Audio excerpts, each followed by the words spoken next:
Dikit-dikit balpirik, dikit-dikit cap kampak, paling wangi fresh care. Kesian suami lagi cium pedas mulutnya.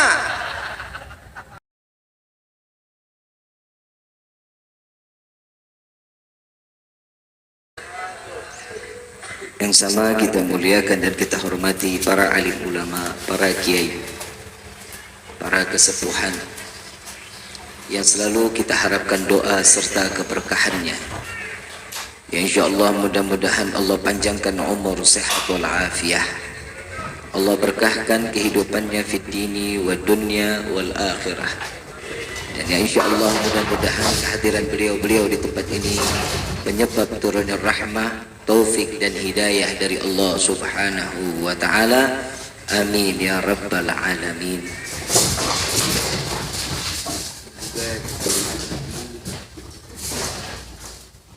Dari jajaran pemerintah daerah, Bapak RT, Bapak RW, Bapak Kepala Desa, atau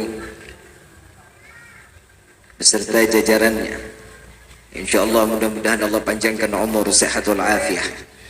Allah berkahkan kehidupannya fid dini wa dunya wal akhirah. Dan ya insyaallah mudah-mudahan jabatan-jabatannya di dunia ini penambah nilai ibadah di sisi Allah. Amin ya rabbal alamin. Salam ta'zim kami pula kepada calon kedua mempelai, wabil khusus Ananda atau saudara iman, dan juga Adinda Santi. InsyaAllah mudah-mudahan besok akan melaksanakan pernikahan. Allah lancarkan di dalam perjalanannya. Allah jadikan pernikahan yang makbulah dan dijadikan keluarga yang sakinah, mawaddah, warahmah, serta diberikan keturunan yang saleh, salihah. Amin ya rabbal. Dan diberikan keberkahan di dalam umur. Ini yang paling penting, keberkahan di dalam umur. Umur banyak tapi enggak berkah, ini sama aja pohon tapi enggak ada buahnya. Allah berkahkan di dalam umurnya, dipanjangkan jodohnya sampai ke dalam syurganya Allah. Amin ya rabbal.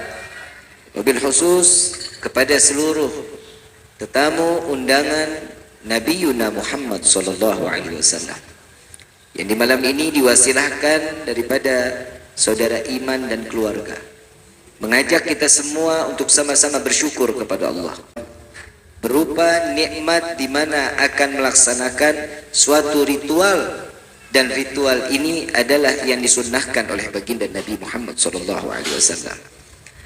Hadirinul hadirat rahimakumullah, hamdan li rabbin hassana bi Muhammadin wa anqadhana min dhulmati jahli wad dayajiri ila nuril islamin wa ilmin wa hikmatin wa imanin wa yumnin wa khairil awamiri. Alhamdulillah. Alhamdulillah ala ni'matil islam wal iman wa kafa biha min ni'mah.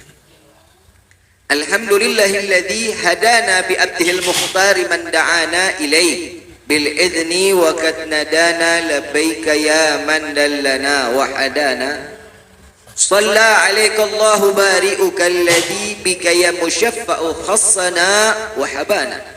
Ma'alikal adhari ma'dini sirrikal asma' fahum sufunun najatihi mana labbaik ya Rasulullah, labbaik ya Nurullah, labbaik ya Habibullah. Asyhadu an la ilaha illallah wahdahu la syarika lah, wa asyhadu anna sayyidana Muhammadan abduhu wa rasuluh la nabiyya ba'da.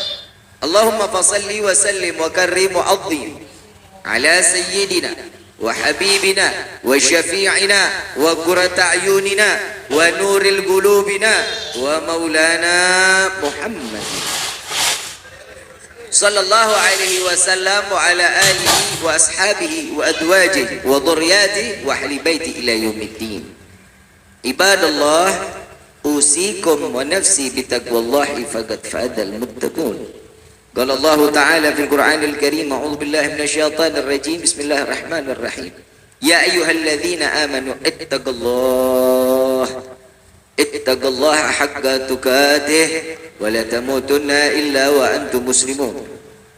Wa qala an-nabiy sallallahu alaihi wasallam an-nikahu sunnati faman raghiba an sunnati falaysa minni. Subhanaka la ilma lana illa ma 'allamtana innaka antal alimul hakim. Rabbi ishrah li sadri wa yassir li amri wahlul 'uqdatan min lisani yafqahu qawli. Rabbi zidna ilma warzuqna fahma walhamdulillahi rabbil alamin.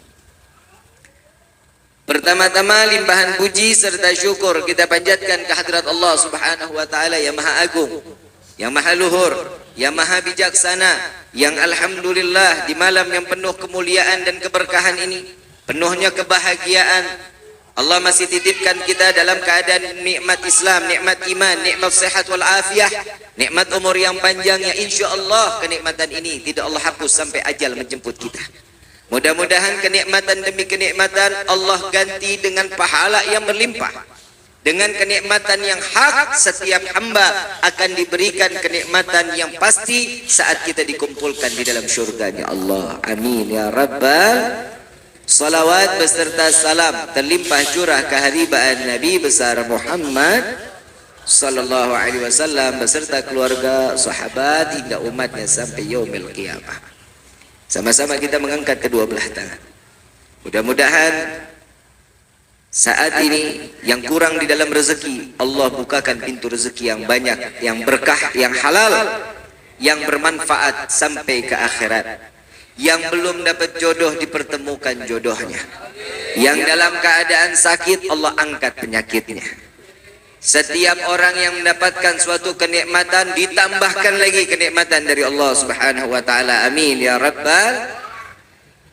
Kenapa saya di awal-awal ini mengangkat kedua belah tangan? Selalu berdoa kepada Allah. Apa kata Nabi sallallahu alaihi wasallam? Jika ada suatu perkumpulan di mana perkumpulan itu di dalamnya menyebut nama Allah, menyebut nama Nabi, maka setiap doa pasti akan dikabulkan oleh Allah. Amin gitu. Masa amin aja kudu disuruh? Doanya pasti dikabulin, hajatnya pasti dikasih. Yang mau kawin lagi? Amin aja. Iman jangan amin ya man. Baru mau mulai. Saya belum lancar bahasa Sunda, nggak apa-apa ya. Salah sendiri, siapa suruh ngundang saya. Hadirin wal hadirat rahimakumullah. Di dalam pernikahan ada yang wajib kita ketahui. Yang pertama pastinya siap lahir dan batin. Beb, saya siap lahir dan batin, tapi I don't have money. Ngerti nggak? Waswis aja. Kalau kata orang Sumatera, nang hadong hepeng. Kalau kata orang Sunda apa? Teboga. Iya itu dah. Nggak punya duit Bib, tapi saya mau Bib lahir batin, saya siap. Tunggu kawin masal kepala desa nggak buka-buka. Boleh itu Pak dijadiin program daripada satu kampung ada yang zina, betul nggak? Saya lagi khusus, saya bilang sama Pak Bupati, sama Pak Acep. Pak Acep, kayaknya setiap kecamatan atau setiap desa dibikin pernikahan massal yang kira-kira anak muda pengen tapi nggak ada kemampuan. Kenapa? Mengantisipasi jauhin balak dari kota Kuningan. Kenapa? Soalnya yang laki sama laki suka udah 30%. Di Kuningan ini bu, woi bu.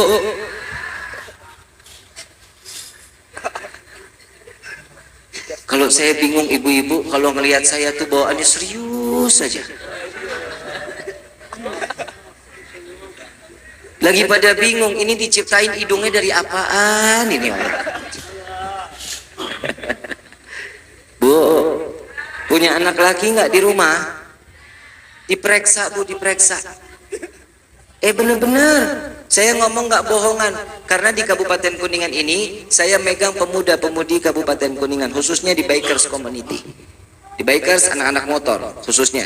Ini banyak ajang maksiat. Kalau kita lihat orang klub motor ini katanya, wah ini tukang minum, tukang begal. Tapi alhamdulillah Kabupaten Kuningan bikers-bikersnya baik-baik, ramah-ramah. Bukan main insya Allah. Sekarang pemuda-pemudanya yang laki sama laki suka sesama jenis udah 30%. Jeruk makan jeruk. Main pedang-pedangan. Yang di belakang dengar nggak? Lu main pedang-pedangan ya dengar dah. Yang perempuan sama perempuan udah berapa persen, Bib? Sudah masuk di angka 17%. La ilaha illallah. Mudah-mudahan Allah berikan taufik dan hidayah. Amin. Tapi saya sebelum saya lanjutin lagi ke dalam hukum-hukum, saya mau ngasih tahu beberapa bulan yang lalu saya sempat nanganin, Pak. Ini PR buat kiai, para alim ulama, kepala desa, tokoh-tokoh masyarakat. Ini diperiksa kampung kita. Ada satu anak umur 17 tahun murtad. Umur 17 tahun murtad, pindah ke agamanya ke Kristen Protestan. 17 tahun. Masih SMA, baru belajar. Kasusnya apa? Facebook. Orang sini kenal Facebook. Masa? Ada di media sosial namanya Facebook, Pak. Facebook ini ternyata dia kenalan dengan salah satu orang di dalam Facebook pertemanannya ini. Dia sering curhat keadaan rumah tangga atau keluarganya. Begitu curhat, ini teman lawan yang di Facebook ini mengasih satu solusi. Ngasih solusi, dikasih nasihat, lama-lama tertarik. Begitu tertarik ditanya, baru agamanya apa? Saya Kristen Protestan. Apakah ini yang diajarkan di dalam agamanya? Iya, agama kita kasih sayang. Bagaimanapun keadaan rumah tangga, kita pasrahkan kepada Tuhan. Akhirnya usut punya usut, pindahlah agama ini anak. Udah pindah agama, pakai gay lagi, kan repot. Dibawa ke rumah saya. Habib, ini kiai udah nasehatin nggak bisa. Tokoh sudah nasehatin nggak bisa. Kayaknya mesti di tangan anak muda, Habib katanya. Datang ke rumah saya. Saya belum tahu kalau dia punya penyakit. Penyakitnya laki suka sama saya. Yang namanya saya disuruh nasehatin, saya masukin ke dalam kamar. Sini, cerita sama saya, ngobrol berdua. Dari mulai saya ajak bicara, gak pernah natap mata saya. Gak pernah mau, nunduk aja. Dinasehatin, gak mau dengerin. Saya tanya, kenapa nggak pandang muka saya? Berarti kamu ini nggak ngehargain saya ajak bicara. Saya ini lawan bicara kamu. Nggak tahu saya, Pak Habib, kalau deket Pak Habib, saya kok ada getar-getar. Ya, gua ngeri juga nih orang. Saya tanya, maksudnya apa? Saya sepertinya ada kelainan, saya suka juga dengan laki-laki. Maksudnya? Iya. Saya ada terpesona juga kalau ngelihat laki-laki tampan, katanya. Gue ganteng juga. Yang kata ganteng orang gini nggak bangga saya. Begitu dia bilang seperti itu, saya ajak keluar dari kamar. Ngeri terjadi hal yang tidak diinginkan. Masa ganteng-ganteng begini? Kan bahaya juga. Begitu saya ajak ngobrol, ternyata sudah nggak bisa.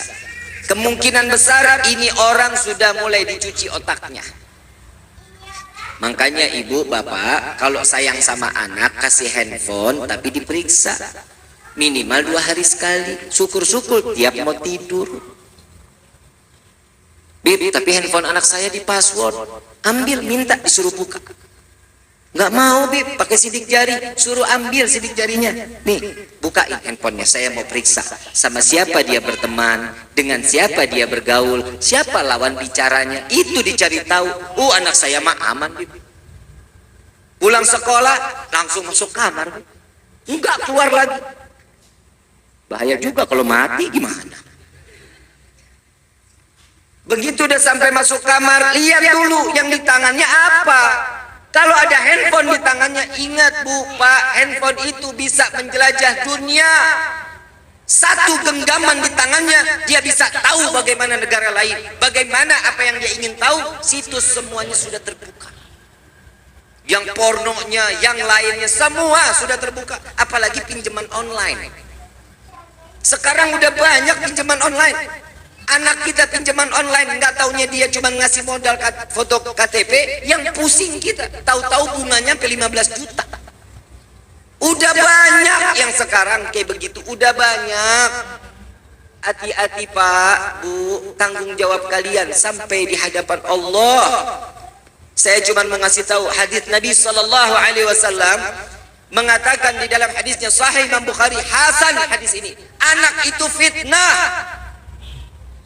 Anak fitnah, fitnah di dunia, fitnah di akhirat.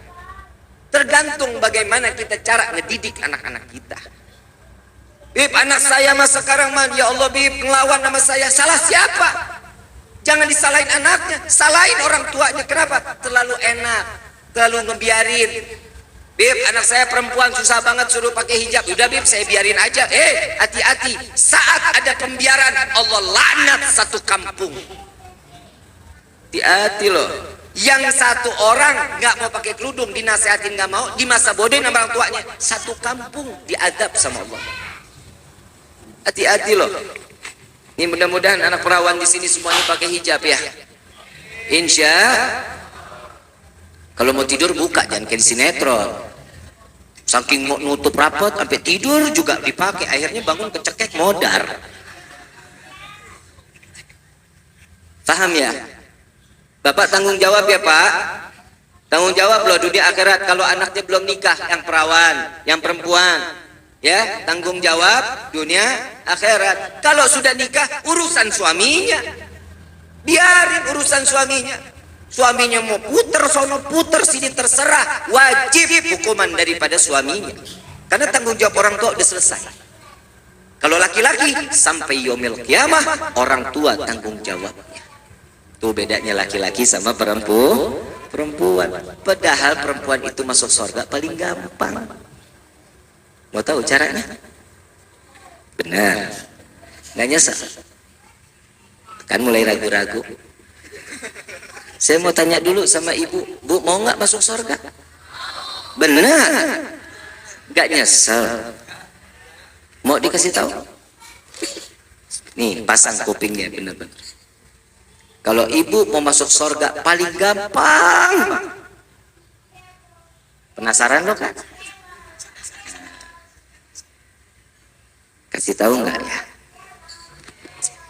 Pak, kalau bisa Bapak direkam Pak. Simak saya ngomong. Tuh dengar kata Habib. Ya? Boleh nggak Pak? Disimpan ya? Direkam baik-baik. Ibu mau masuk surga. Yang punya suami, banyak nggak di sini? Bu, saya tanya sekali lagi, ibu mau masuk surga nggak Bu? Izinin suami kawin lagi, surga tempatnya. Lah, Nabi yang ngomong, bukan Rifki, bukan. Jangan tuntut saya ya. Ini demi Allah, demi Rasulullah. Di dalam hadis Nabi Sallallahu Alaihi Wasallam, seorang istri yang membolehkan suaminya nikah lagi, surga tempatnya. Amin gitu. Tenang Pak, saya belain Pak. Saya ngelihat Bapak ini muka-muka penuh harapan. Gak bisa ngelihat tenda, ngelihat gua pelangi gawani gemeter aja. Saya ngelihat muka-muka Bapak ini, ya Allah kesian benar. Tenang Pak, tenang. Bu, boleh? Bodoh amat Bib, masuk surga ki mau kagak. Kumaha aing bae. Saya ngerti bahasa Sunda cuman begitu-gitunya aja. Bu, jangan marah ya. Jangan marah. Karena itu hadis, ini dalam syariat. Kita ngomong agama bukan nih. Ngomongin agama, kita bukan hawa nafsu.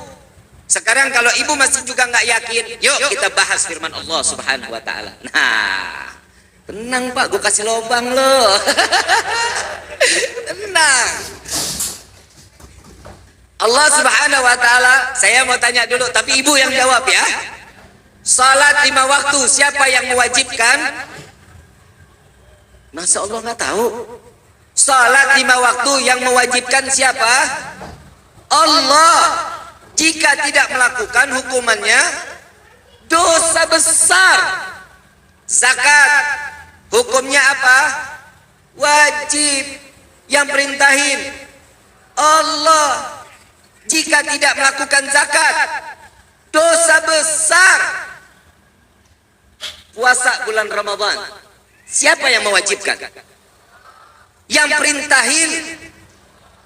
Kalau nggak puasa bulan Ramadan dosa besar. Nggak ada dosa doang, nggak ada dosa besar. Kenapa? Karena itu adalah suatu prinsip di dalam Islam. Faham? Pergi haji hukumnya apa? Bagi yang mampu. Kalau nggak melakukan, Nabi menegaskan mereka yang memiliki harta, uang, setiapnya punya kemampuan tapi tidak ingin melaksanakan haji, kata Nabi SAW, tinggal pilih mau mati secara Yahudi apa Nasrani. Betul apa enggak? Berarti hukumnya wajib. Jika tidak melakukan dosa besar. Paham ya? Sudah paham sampai sini? Nikah 2 boleh apa enggak? 3, 4, 5, enggak, 4 doang, maruk loh. Boleh. Bib hari kan ada 7 koplak nih namanya nih, dengkul nih copot. Kayak yang subur. Hari 7 bini 9, 2 buat apa? Serep Bib. Saya ketemu sama yang subur, rumahnya alhamdulillah nggak jauh di Jakarta sama saya. Yang ya Allah yang udah peot. Mana bininya cakep-cakep banget lagi Pak, Masya Allah. Kenapa mau sama yang subur? Yahud. Kenapa sih? Berarti 2 boleh ya, 3 boleh ya, 4 boleh ya. Siapa yang perintahin? Siapa yang membolehkan? Urusan ibu apa nggak ngebolehin? Emang ibu jauh lebih mulia dari Allah? Wah besok nih Habib kayaknya gue nggak undang lagi nih.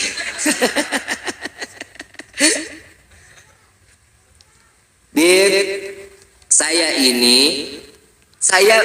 pengen ngizinin suami saya nikah lagi, tapi sakitnya Bib, ya Allah Bib, saya nggak bisa dimadu Bib. Kalau gitu digula. Ini Iman kayaknya lagi cari ancang-ancang nih Iman nih. Ini kayaknya pelaminan pertama 3 bulan, pelaminan kedua. Kenapa sih yang setiap perempuan ini nggak terima kalau suaminya nikah lagi? Kenapa? Karena jaminannya surga. Syaitan akan membisikkan, nggak boleh, jangan, woi enak aja, ntar dibagi 2, rezeki lo kurang, ntar uang make up lo berkurang, uang dandanan lo, uang semuanya berkurang. Cintanya ntar dibagi, dia lebih cinta sama yang kedua karenanya lebih semok. Kan begitu. Tuh ibu udah dia ngomong, bahaya. Tapi apa diteruskan oleh Allah Subhanahu wa taala di dalam firman-Nya? Jika satu mencukupi, kata Allah, di dalam syariat, di dalam ketentuan hak kepada laki-laki, nggak boleh, cukup 1. Alhamdulillah. Lega napas Bib. Tuh Pak, denger tuh Pak tuh. Nah sekarang saya juga mau ngasih juga amanah buat ibu-ibu. Kenapa saya banyak nasihatin perempuan? Karena demi Allah, demi Rasulullah, perempuan zaman sekarang yang namanya istri sama suami berani banget. Betul nggak? Melotot sama suami. Pulang telat dikit, ngoceh sampai subuh. Betul begitu, betul. Saya ngomong banyakin perempuan ini kenapa? Karena di neraka itu paling banyak apa? Laki-laki apa perempuan? Karena nggak ngizinin suaminya kawin lagi. Kembali lagi ke situ. Satu ibu udah pulang, mulai gerah dengerin suami kawin lagi. Dikit lagi juga emak-emak pada pulang nih. Terusin ya. Terusin ya. Di neraka paling banyak apa? Perempuan. Apa di dalam kitab Duratun Nasihin? Hadis Nabi sallallahu alaihi wasallam, di dalam riwayat tersebut dikatakan, saat aku Isra wal Mi'raj, aku diperlihatkan neraka dan paling banyak istri-istri yang berada di dalam neraka. Nah lo, istri siapa tuh? Insya Allah bukan istri kita, insya Allah. Amin ya Rabbal.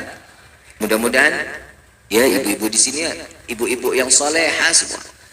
Istri yang taat sama suami, istri yang taat sama Allah, sama Nabi Muhammad sallallahu alaihi wasallam. Yang pertama Siti Fatimah. Kenal Siti Fatimah? Putri tercinta Nabi Muhammad sallallahu alaihi wasallam. Bertanya, ya Rasulullah, wahai ayahku, apa yang membuat perempuan-perempuan atau istri daripada suami mereka itu ada di dalam neraka? Yang pertama, ada yang diikat daripada bun-bunannya, diikat, ditarik oleh malaikat sampai otaknya berceceran. Dan yang kedua, ada yang terikat daripada payudaranya. Ada pula yang memakan daripada jasadnya sendiri. Ada yang membongkar isi perutnya, makan usus-ususnya. Dan ada juga kalajengking, ada juga yang namanya kelabang masuk daripada kemaluannya sehingga keluar dari duburnya, hancur isi daripada perutnya. Dengar nggak tuh? Serem nggak bu? Ini bukan dongeng ya, bukan dongeng, tapi ini kenyataan alal haq yang diceritakan oleh baginda Nabi Muhammad sallallahu alaihi wasallam. Siti Fatimah mendengarnya nutup kuping.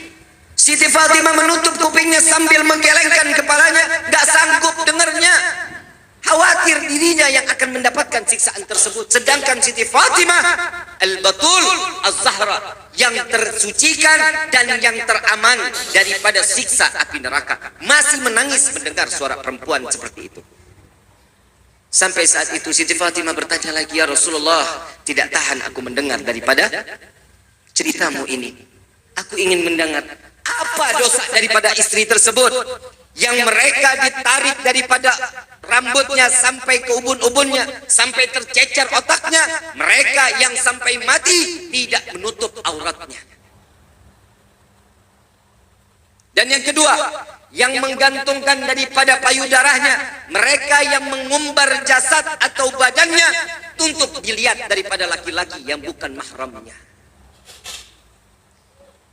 Yang ketiga, mereka yang memakan daripada daging-daging jasad sendiri karena mereka adalah seorang wanita yang demen berhias untuk dipandang untuk orang lain, bukan untuk menyenangkan suaminya. Yang keempat, kata Nabi, kemaluannya dimasukkan daripada kalajengking dan daripada binatang-binatang yang sangat beracun masuk ke daripada alat kelaminnya, keluar sampai duburnya sehingga digerogoti daripada isi perutnya. Mereka yang tidak menjaga kemaluannya. Yang kelima, mereka yang membuka daripada isi perutnya, memakan makanannya daripada isi perutnya sendiri. Mereka yang menceritakan kejelekan suaminya. Ini kira-kira saya enggak menuduh, tidak berprasangka pun tidak. Insya Allah mudah-mudahan wanita yang berada di desa ini Allah selamatkan dari siksa tersebut. Saya nggak perlu ibu jawab, perempuan jawab, tapi renung sendiri.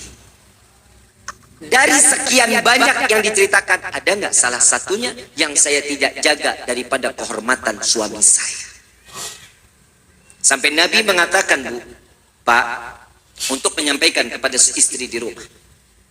Tahu nggak sih di dalam khutbah nikah, ya ayyuhalladzina amanu ittaqullah, di khutbah nikah ada dikatakan di dalam khutbah tersebut Nabi mengucapkan, wahai orang yang beriman, bertakwalah kalian kepada Allah. Karena pernikahan ini untuk menjaga keimanan dan makin taat ibadah kepada Allah. Hukum nikah itu banyak.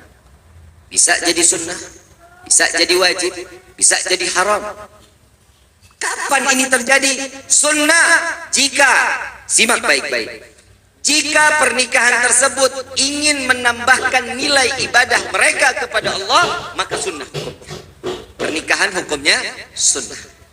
Wajib, kapan itu menjadi wajib? Mereka punya hawa nafsu yang tinggi, berkeinginan untuk syahwatnya nggak bisa dibendung, memiliki keuangan yang cukup, maka wajib untuk menikah.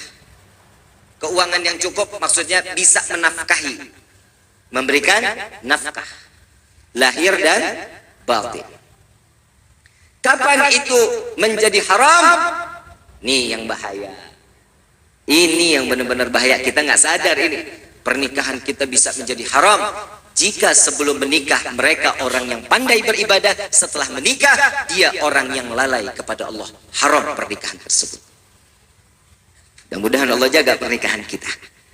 Nah, maka itu minta kepada Allah, ya Allah, panjangkan jodoh kami. Panjangkan jodoh kami sampai ke dalam surga. Jangan cuma sampai di dunia. Suami fitnah, istri fitnah, anak fitnah, mertua, gue bilangin loh, mertua fitnah, tetangga fitnah, saudara fitnah, ipar fitnah. Orang yang berani menikah membuka lembaran fitnahan baru. Ini contohnya ini. Ini dia, berani membuka lembaran fitnahan baru. Bukan berarti orang nikah ujiannya stop, nggak ada, dibuka, makin dilebarin. Makanya doanya jangan salah. Kadang kita dikasih doanya, kadang suka bilang, ya Allah tambahkan hamba kesabaran, ya Allah tambahkan hamba kesabaran, sampai nangis.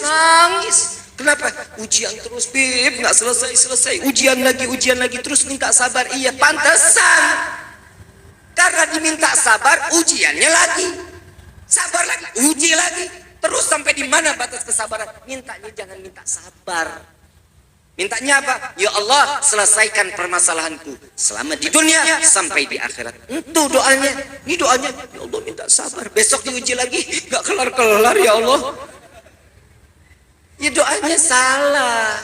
Ya minimalnya doanya Rabbana atina fid dunya wa fil akhirati.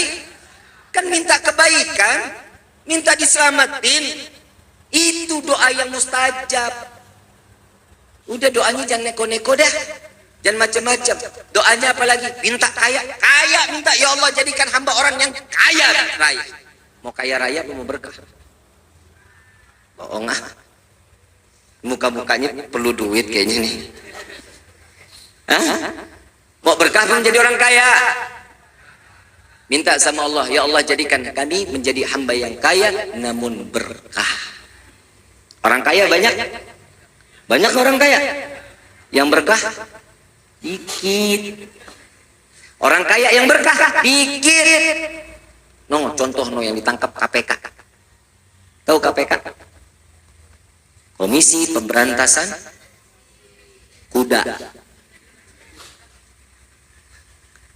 Yang namanya binatang kan nggak mau tahu hak siapa juga dimakan. Betul apa enggak?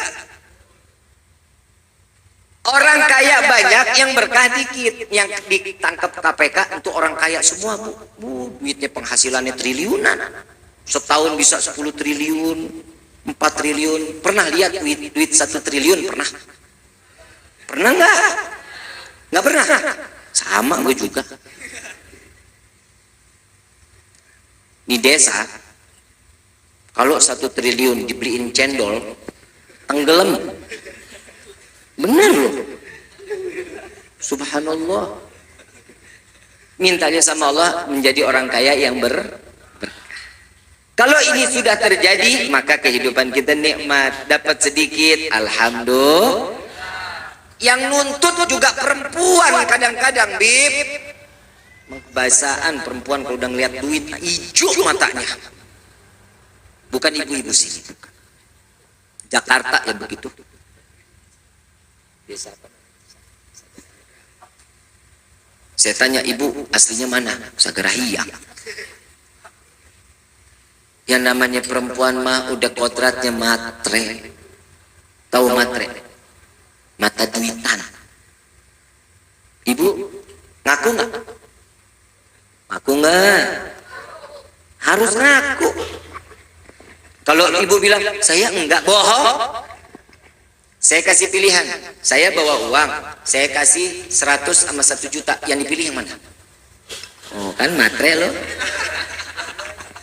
Kalau bapak dikasih, Pak, ini saya kasih 100 sama 1 juta, bapak ambil yang mana? Karena dirongrong sama ibunya, mintanya 1 juta juga. Tetap Pak, saya belain, tenang. Kita sama-sama laki-laki Pak. Nasib kita sama.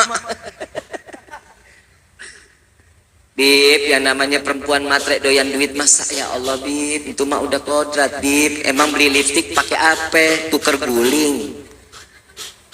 Betul? Pixie aja bedaknya udah ketahuan 175.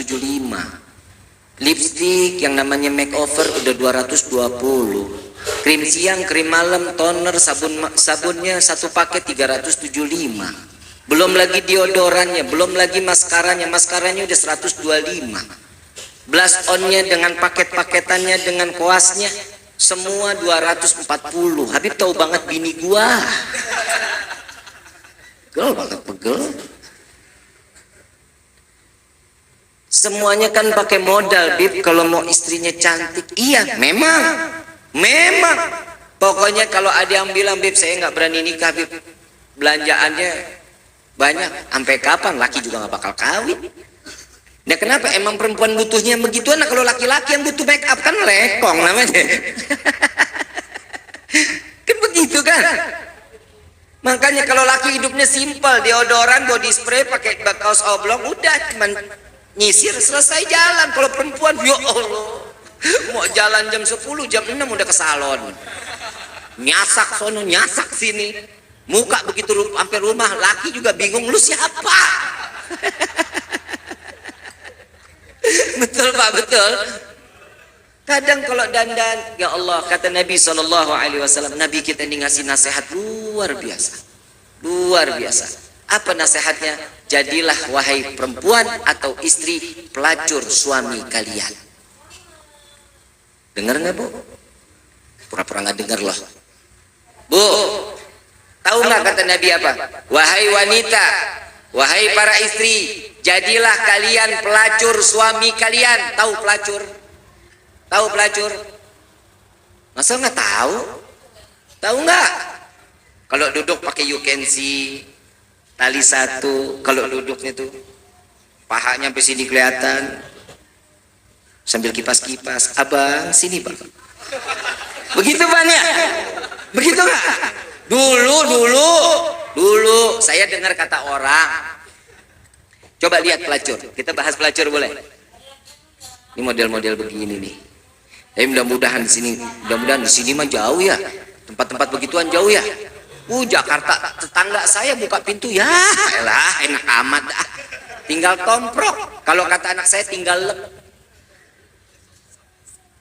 Di sini kan jauh mau kemana-mana ya. Tapi di sini paling enak kalau berdoa nggak pakai angkat tangan. Kenapa Bu? Cuman ngetok aja langit. Ya Allah, kabulin dong. Dekat banget sama langit. Saya dari tadi masuk ke sini naik, nggak turun. Saya bingung gimana ntar pulangnya bagaimana ini. Subhanallah. Tapi mudah-mudahan naiknya daripada daerah ini Allah berkahi, rezeki kita Allah naikin lagi. Amin ya rabbal alamin. Yang namanya pelacur Pak, saya nggak ngomong sama ibu, saya ngomong sama bapak. Yang dijual di tempat begituan tuh, yang dijual pelacur. Pelacur itu laki apa perempuan? Nggak ada pelacur laki, nggak ada, demi Allah nggak ada. Itu namanya orang gila. Ngapain jual laki? Pak, kita fair-fairan aja Pak. Tenang, saya nggak aduin kok. Yang namanya pelacur laki apa perempuan? Perempuan. Coba kalau datang ke tempat kayak begituan, begitu lewat, ini yang namanya pelacur manggil, sini, yang sini. Kenapa deh? Sini aku temenin, dipegang tangannya, dimasukinlah tuh ke dalam suatu ruangan gelap banget, cuman ada remang-remang lampunya. ada suara musik.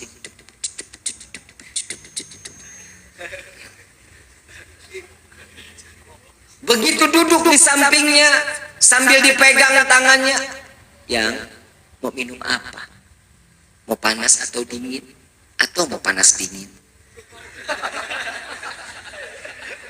Iya kan, pembeli kan bebas, pembeli kan raja, betul? Yang dingin aja, yang diambil korek, dipanggil waitersnya. Datang waiters, ya, ada perlu apa?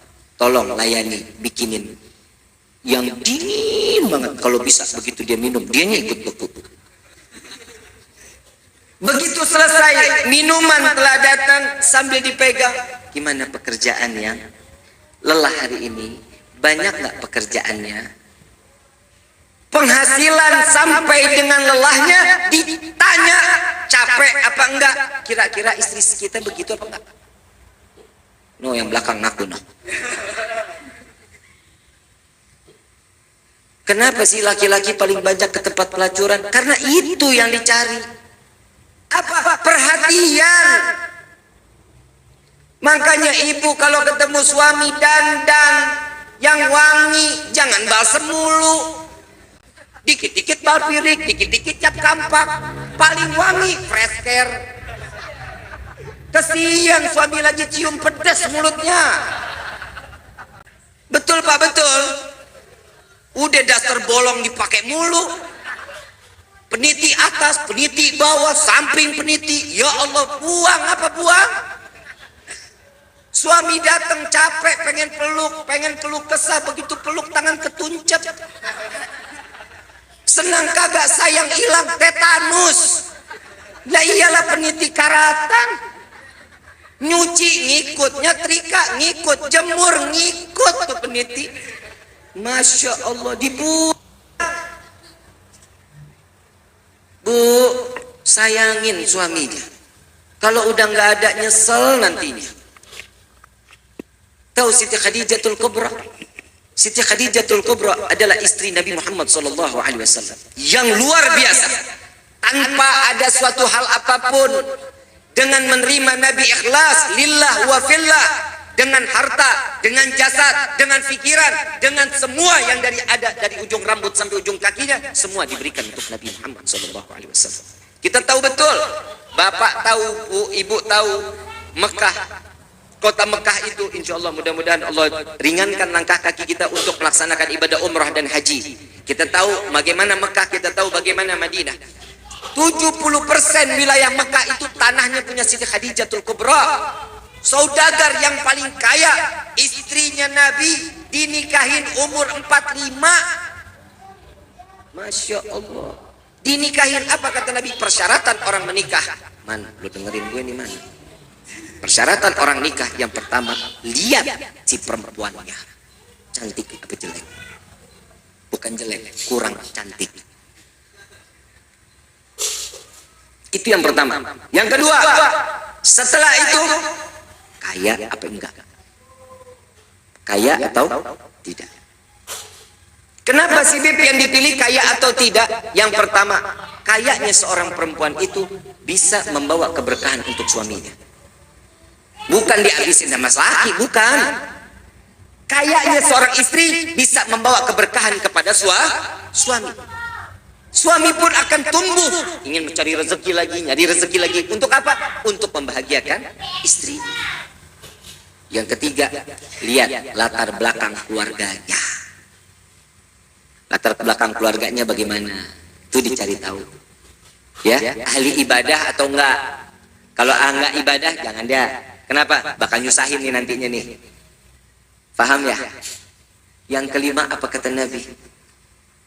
Yang kelima kata Nabi, lihat jalannya. Perempuan disuruh lihat apa? Jalannya. Kalau megar, ngangkang jangan. Ini Nabi yang ngajarin, bukan saya, bukan. Saya mah dari kitab saya cuma nyampein. Mau terima mau enggak, ya itu kata Nabi. Lihat jalannya, rapet, rapi, nggak pernah menggoda. Ada kan perempuan sekarang kalau jalan ngegoda. Ngegoda banget kayak lonceng. Betul.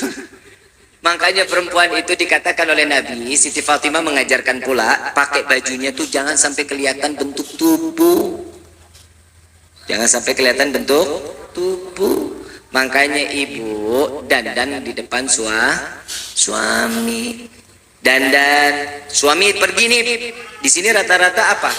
Ke sawah atau ke sawah? Kalau ke sawah jam berapa? Jam 7 pagi. Jam 7 pagi ibu udah rapi tuh. Astagfirullahaladzim. Lu pada jujur-jujur amat sih lu. Jam 7 rapi bu. Udah dandan. Bikinin kopi. Emang gak ada yang begitu pak? La haula wa la quwata illa billah. Ini tanda-tanda kiamat. Habib kayaknya perempuan salah mulu. Bukan salah mulu, saya lagi ngelurusin biar benar. Jadi istri itu jangan banyak nuntut, maunya diikutin, maunya didengerin, tapi urusan suami nggak mau tahu. Ini yang bahaya. Bib, saya mah udah pusing ngurusin anak, sampai suruh lu bikin. Yang namanya anak tugasnya ibu, ya wajar ngelayanin suami, ngelayanin anak, belum nyuci, belum ngepel, belum nyapu, itu tugasnya. Kenapa? Ibu itu dibayar, waktu nikah dibayar. Gue gahar banget, gue terbalikin juga. Lo bener, perempuan itu kan dibayar. Mahar apa? Ibu dibeli bu, ibu tuh nikah dibeli, itu namanya mahar. Paham? Nah setelah itu terserah laki, ibu mau diapain? Mau dipelintir, mau digulung-gulung, terserah, itu hak di suami. Ubid kalau kayak gitulah nikah nggak enak. Saya jujur sama ibu yang udah nikah, enak apa enggak? Hah, itu lo jujur kan? Bu, tugas yang namanya wanita layanin suami. Ibu bangun pagi, bikinin kopi, sambil baca salawat, Allahumma salli ala Sayyidina Muhammad wa ala ali Sayyidina Muhammad. Apalagi campur goyangan, cakep banget. Nah iya, tangannya kan goyang, aduh. Terus diam liatin, goyang. Kan nggak begitu, digoyang tangannya. Setelah bikin kopi, duduk nemenin. Ini habis bikin kopi, tak dulu, terusin aja dulu kemana. Dia ambil selimut, dia tidur lagi. Siti Khadijatul Kubra, saat dimana beliau 3 bulan tidak bangun dari tempat tidurnya. Sakit yang luar biasa, 3 bulan nggak bangun dari tempat tidurnya. Tatkala satu saat Siti Fatimah dipanggil, ya Fatimah, datang kepadaku. Ada apa wahai ibu? Hias dandani wajahku, kata Siti Khadijatul Kubra. Ada apa ibu? Ibu engkau dalam keadaan sakit. Cepat hias dandani wajahku. Ada apa? Sebentar lagi ayahmu akan kembali. Didandanin wajahnya, dihias wajahnya, nggak bisa bangun, nggak bisa bergerak 3 bulan. Begitu saat diketuk pintunya, assalamualaikum ya ahlul bait, yang bangkit adalah Siti Khadijatul Kubra. Sakitnya dihilangin. Begitu dia buka pintunya, diambil waalaikumsalam ya Rasulullah, dicium tangannya sambil digandeng, diajak duduk di samping Siti Khadijah. Ya Rasulullah, dari mana engkau? Aku sedang berperang wahai Khadijah. Aku meninggalkan medan perang karena peperangan akan dimulai 3 hari yang akan datang. Aku datang kemari untuk bagaimana melihat keadaanmu. Rasulullah nggak tahu Siti Khadijah sakit. Aku baik ya Rasulullah. Ya Rasulullah, izinkan aku untuk membikinkan engkau teh. Apa katanya? Ya Khadijah, sebentar, aku nggak lama, aku harus keluar lagi. Biar, walaupun cuma 2 atau 3 tegukan ya Rasulullah. Baik. Suami yang saleh mengiyakan, nggak terburu-buru. Siti Khadijah yang lari ke dapur bikin teh, sakit nih 3 bulan nggak bangun. Begitu sampai 3, dia minum, selesai minum,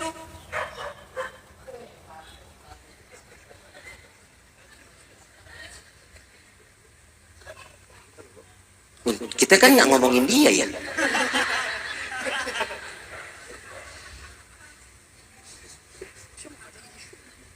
Terusin nggak nih? Ntar gue digonggong lagi.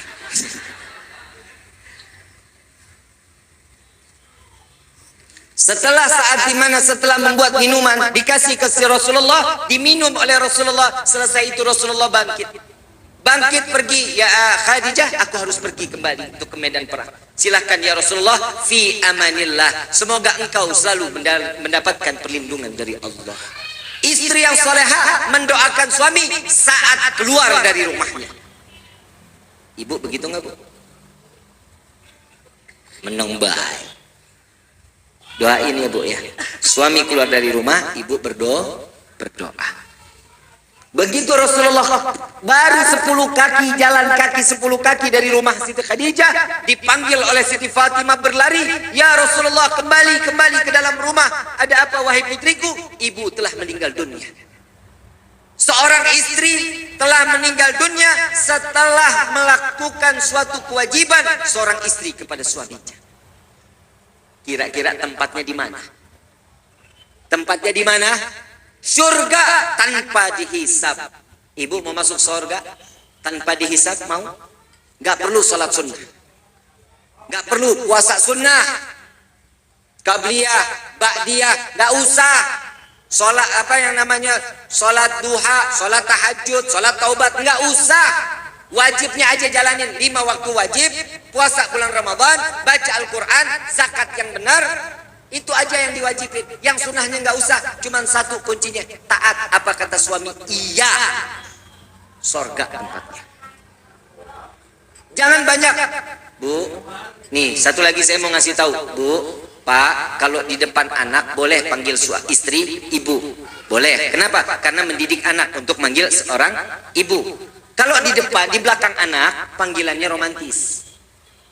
Ya, jangan, nggak boleh loh. Ini panggilan orang tua, ini panggilan anak kepada orang tua.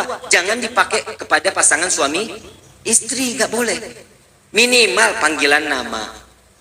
Minimal panggilan nama. Yang romantis, yang honey,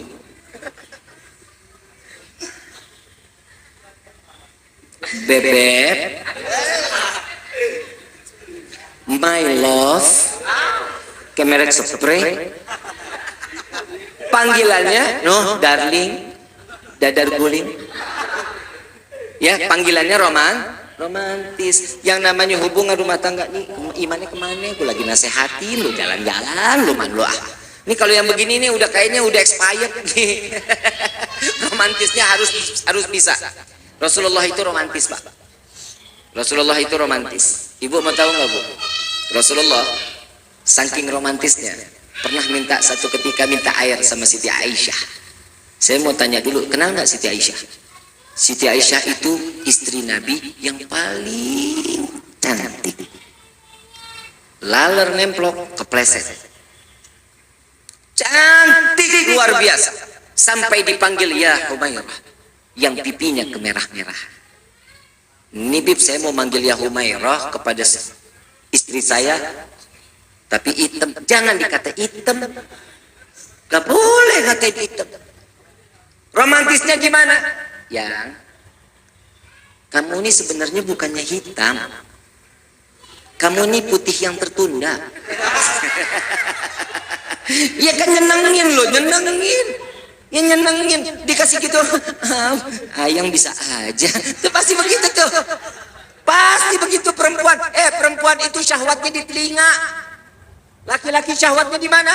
Nih, di mata. Coba lihat laki-laki, ada perempuan demplon dikit lewat. Subhanallah, subhanallah. Begitu lagi, astagfirullahaladzim. Selesai, astagfirullahaladzim. Dosa. Gak boleh begitu. Syahwatnya laki-laki itu di mata, perempuan di mana? Telinga. Makanya nggak pernah bisa dengar diskon. Benar? Oh, di Jogja lagi diskon. Wah, ke Jogja. Ada barang murah gak bisa kredit 5 kali. Wah, cepat diambilnya. Siti Aisyah waktu romantisnya sama Nabi panggilannya, ya Aisyah, aku minta air tapi di gelas. Diambil. Begitu selesai dikasih ke Rasulullah.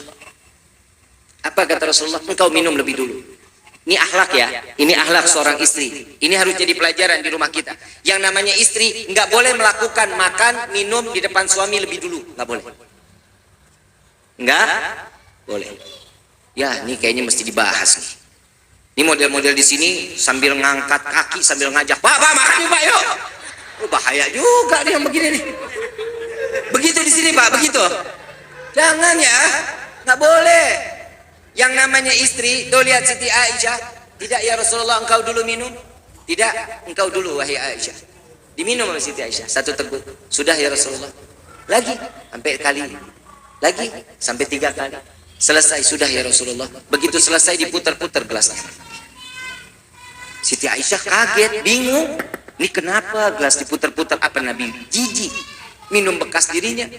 Ya Rasulullah, biar aku ganti gelasnya. Tidak apa-apa ya Aisyah. Kenapa engkau seakan-akan engkau jijik ya Rasulullah? Bukan, aku sedang mencari di mana engkau meletakkan bibirmu.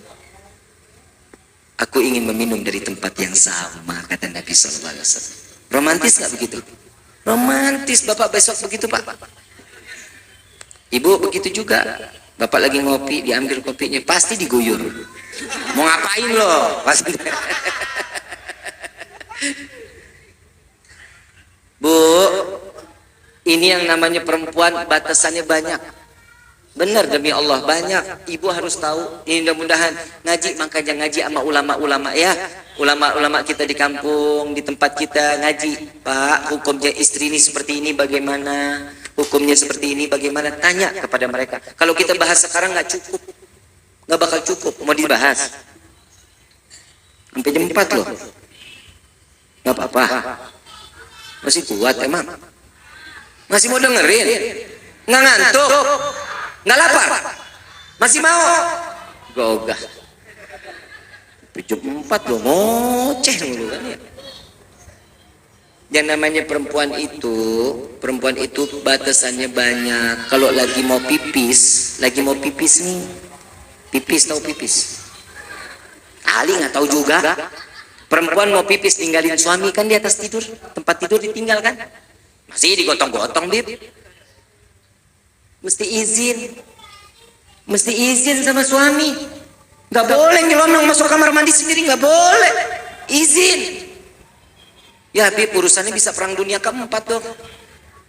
Izinnya gimana? Saat dia pipis, lagi mau bangun pipis, ngomong aja, Pak, saya pipis dulu ya. Mau bapak dengar, mau enggak, biarin. Nih malaikat dengar, Allah melihat. Apa kata Nabi? Jika seorang istri meninggalkan kasur tanpa izin dari suaminya, tidak berizin kepada suaminya, maka siap-siap Allah turunkan adab dan laknat dari mulai dia turun tempat tidur sampai kamar mandi sampai kembali lagi ke tempat tidur. Ya Allah, Bib, repot amat jadi bini ya. Harus begitu. Kalau lagi tidur balik badan. Ini ceritanya pandang-pandangan nih. Kan lama-lama kencang juga pinggang. Saya mau berbalik dulu. Izin, Pak, saya madep kanan atau saya madep kiri dulu ya. Izin. Nggak boleh, hati-hati. Hati-hati. Dari hal yang kecil ini akan menjadi tumpukan dosa buat kita di yaumil qiyamah. Kenapa sih Bib sama suami harus begitu banget? Tahu nggak hadis Nabi? Seandainya saja diperbolehkan seorang hamba untuk sujud kepada hamba yang lain, maka kewajiban seorang istri untuk sujud kepada suaminya. Begitu derajat tinggi seorang suami. Ibu nggak ada hak meminta sesuatu yang sekiranya urusannya syariat ya, urusan syariat. Pak, sholat Pak, dosa besar seorang istri menyuruh suami sholat. Gak boleh, ingetin ya. Yang bentar lagi duhurnya habis loh. Ingetin, nyuruh sholat Pak, gak boleh. Dosa loh. Kenapa? Karena kewajiban seorang suami ngingetin kepada istri. Kalau istri cuma sekedar ingetin, yang bulan udah mau tenggelam tuh, sholat asarnya udah mau habis, ingetin. Itu namanya ngingetin. Merintahin nggak boleh, apalagi sambil megang handphone. Yang ambilin air dong, toyor palanya. Tahu toyor? Kelepak. Nggak boleh ya, nggak boleh. Baik-baik sama suami, baik-baik. Kalau ini sudah terjadi, pasti surga tempatnya.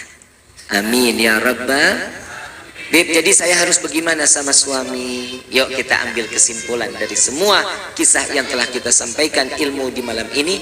Ambil kesimpulan dari kisah di malam ini, ilmu yang bermanfaat. Menjadilah seorang istri yang dibanggakan Allah.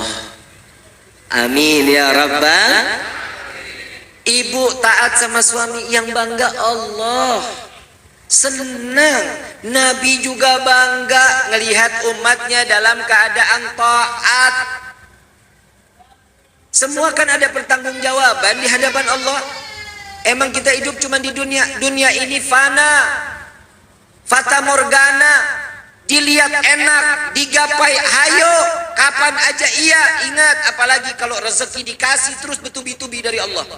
Terus dikasih rezeki, tapi kita nggak beribadah kepada Allah. Jangan bangga kita. Mungkin kita salah satu yang imannya telah ditarik oleh Allah. Nauzubillah min dzalik. Bib, saya nggak ibadah, tapi rezeki saya makmur-makmur aja. Hati-hati nih, hati-hati. Bukan kita yang nggak mau ibadah, tapi Allah yang tidak mengizinkan kita untuk sujud kepadanya. Maka dari itu, ittaqullah, takutlah kalian kepada Allah. Kalau ini sudah ada rasa takut di dalam hati kita kepada Allah, maka semua kehidupan kita akan menjadi suatu kebaikan dan kebahagiaan di dunia sampai di akhirat kelak. Amin ya Rabbal. Saya mau tanya sekarang, pengen hidup di dunia senang, di akhirat susah? Pengen di dunia senang, apa di akhirat senang juga? Di dunia senang, di akhirat senang.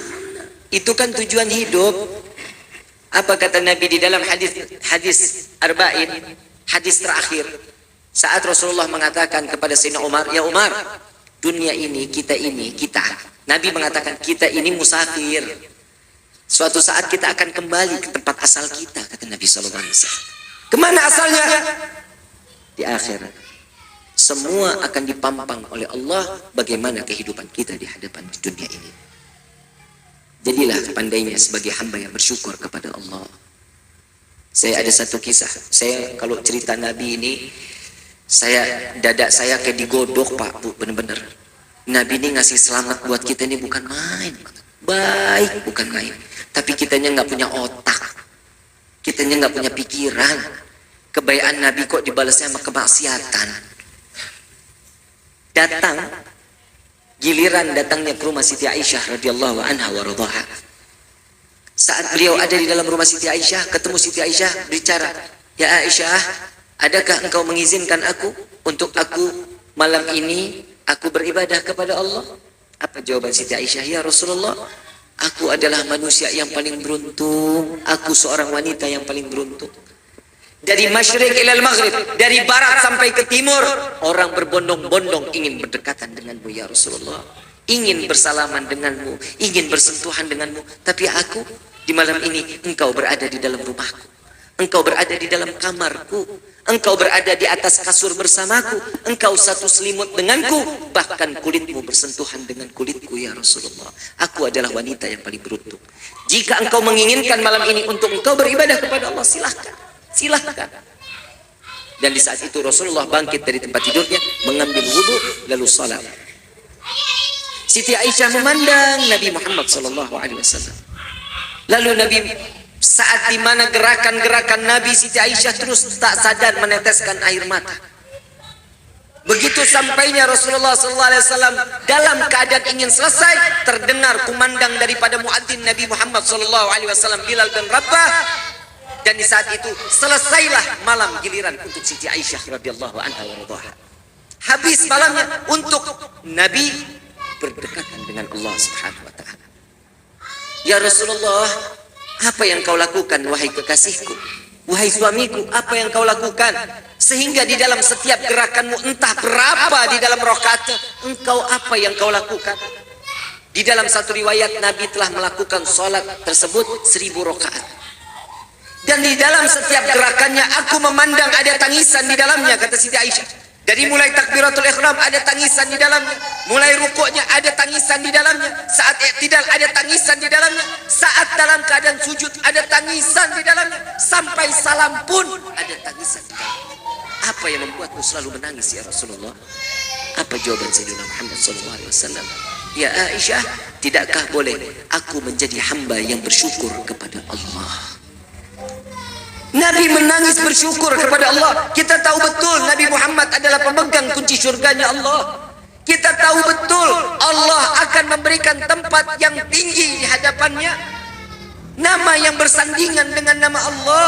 Dari mulai Nabi Allah Adam memandang langit surga, dikatakan la ilaha illallah Muhammadur Rasulullah.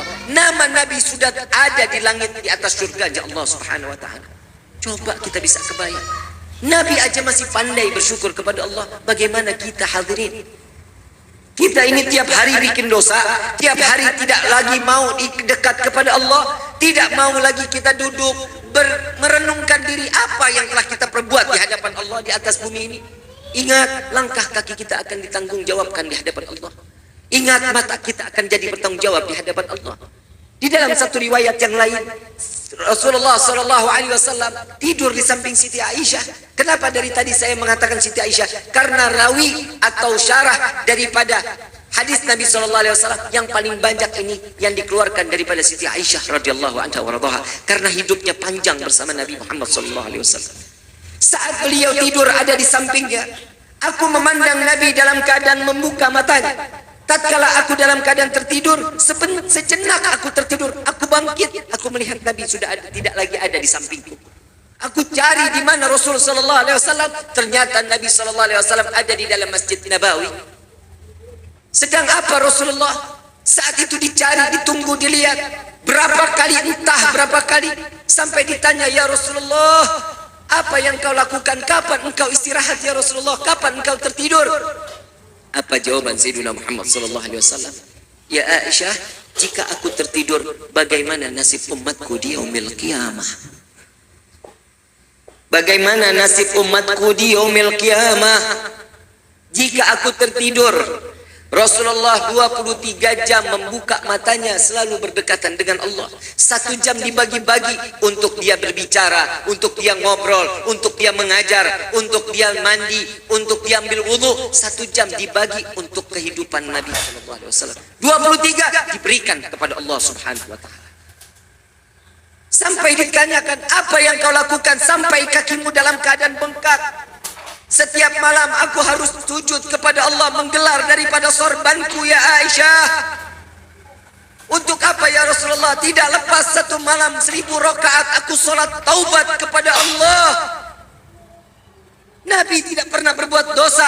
Nabi tidak pernah mau berbuat dosa. Seandainya Nabi berbuat dosa, tidak akan dihitung di dalam dosanya oleh Allah Subhanahu wa ta'ala. Tapi Nabi 1000 rakaat sholat taubat di hadapan Allah. Siti Aisyah tidak tahan dengan hati yang didengar daripada Nabi SAW. Ya Rasulullah, engkau orang yang maksum, engkau orang yang terbebas, namamu berdampingan dengan nama Allah. Untuk apa engkau sholat taubat begitu banyak jadi dalam bilangannya? Ya Aisyah, aku sholat taubat kepada Allah sebanyak ini. Aku berharap kepada Allah. Aku khawatir umatku di akhir zaman belum sempat bertaubat kepada Allah, sedangkan mereka sudah diambil rohnya oleh Allah Subhanahu wa ta'ala. Sedangkan aku berharap sholat taubatku ini dapat menambal taubat umat-umatku. Kita yang bikin dosa, Nabi yang sholat taubat. Kita yang bikin dosa, Nabi yang beristighfar kepada Allah. Ayuhal hadirun, tubna ilallah. Taubatlah kepada Allah. Minta ampunlah kepada Allah. Tidak ada yang abadi di dalam kehidupan ini, melainkan setiap amalan yang kita lakukan, kebaikan atau keburukan, akan dipertanggungjawabkan semua di hadapan Allah Subhanahu wa ta'ala. Dimulai malam yang penuh kemuliaan ini, yuk sama-sama kita mengangkat kedua belah tangan. Kita minta kepada Allah, mudah-mudahan di malam ini dosa kita diampuni oleh Allah Subhanahu wa ta'ala. Ini lisan yang sudah lama tidak lagi pernah menyebut nama Allah, di malam ini kita sebut nama Allah dengan penuh kasih sayang, dengan penuh ketawaduan, dengan penuh rasa takut kepada Allah, agar segala dosa kita diampuni oleh Allah Subhanahu wa ta'ala. Walillahi asma'ul husna fad'uhu biha faqulu jami'an ya Allah ya Allah ya Allah ya Allah.